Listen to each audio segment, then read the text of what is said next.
সালামু আলাইকুম সুপ্রিয় দর্শক। এই মুহূর্তে দাঁড়িয়ে আছে ক্যামেরার সামনে এক সুন্দরী বোন। আমরা শুনবো তার জীবনের কাহিনী। আসসালামু আলাইকুম। ওয়ালাইকুম আসসালাম। আপু কেমন আছেন? আলহামদুলিল্লাহ ভালো আছি। আপু আপনার নাম কি আর আপনি কোথা থেকে এসেছেন? আমার নাম কবিতা, আমি কুমিল্লা চান্দিনা থেকে আসছি। কুমিল্লা চান্দিনা থেকে আসছেন। মূলত ক্যামেরার সামনে কেন আসছেন?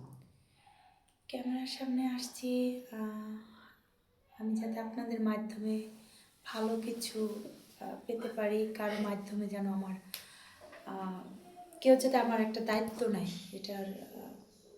মানে জীবন সঙ্গীর জন্য আসছেন, বিয়ে শাদী করবেন? জি।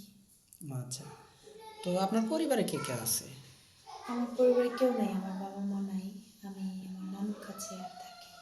ও আচ্ছা, তো আপু আপনার নামটা হলো কবিতা না? কবিতা। ও আচ্ছা, তো যাই হোক, আপনাদের ওদিকে কি বিয়ে শাদী করতে গেলে যৌতুক লাগে নাকি? জি, যৌতুক লাগে। ও আচ্ছা, তো কত টাকার মতো যৌতুক লাগে? এটা এক একজনের এক একটা মানে মন তারপর মানসিকতার উপর ডিপেন্ড করে। কেউ 1 লাখ, কেউ 2 লাখ, কেউ আরো বেশি, 2.5 লাখ। তো আপনার কি যৌতুক দেওয়ার মতো সামর্থ্য নেই? না, আমার ওরকম যৌতুক দেওয়ার মতো সামর্থ্য নাই দেখেই তো। ও আচ্ছা, তো যাই হোক, আপনার বয়সটা কত চলে? 21 বছর। 21 বছর। তো মাশাল্লাহ, আপনি তো দেখতে অনেক সুন্দর। তো আপনি এখন, আপনার বয়স তো অনেক কম, 21 বছর বয়স। তো আপনি কেমন বয়সে লাইফ পার্টনার চাচ্ছেন? আমি বয়সটা আমি আহ, আহ, বয়সের উপর ডিপেন্ড করি না। একটা সুন্দর একটা মানুষ, মানে সুন্দর মনের মানুষ, যে দায়িত্বশীল। জি জি, বুঝতে পারছি। মানে আপনি একটা সুন্দর মনের মানুষ চাচ্ছেন, যেন জি। সারা জীবন আপনি তার কাছে থাকতে পারেন। এক কথায় যে লাল শাড়ি পরে যাবেন, সাদা শাড়ি পরে তার বাড়ি থেকে বের হবেন নাকি? জি, এমনই। জি জি, বুঝতে পারছি। তো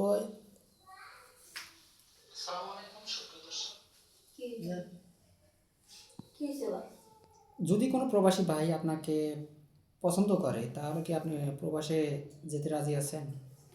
যদি সে আমাকে নিয়ে যায়। অবশ্যই যাবেন না? ও আচ্ছা, বুঝতে পারছি। তো যদি আপনাকে প্রবাসে যদি নাও নিয়ে যায়, যদি আপনাকে দেশে রাখে, তার বুড়ো বাবা মা আছে, তাদের একটু দেখাশোনা করতে হবে, খেয়াল রাখতে হবে, সেই জন্য বাড়িতে রাখবে। তো আপনি কি তাদেরকে নিজের মা বাবার মতো দেখতে পারবেন বা জি, দেখবেন?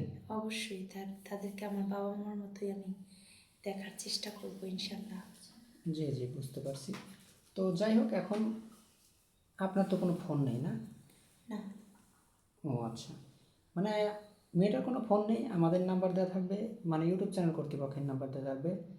কেউ অযথা ভিডিও কল দিবেন না, অডিও কল দিবেন। আর একটা কথা হলো আপু, আপনি কি 5 ওয়াক্ত নামাজ কালাম পড়েন? জি, পড়ি। নামাজ কালাম পড়েন, আলহামদুলিল্লাহ কোরআন শরীফ পড়ি। পড়তে পারেন তো না? জি।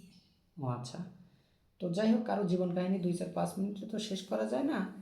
তো ভালো থাকবেন, সুস্থ থাকবেন, এই বলে শেষ করছি।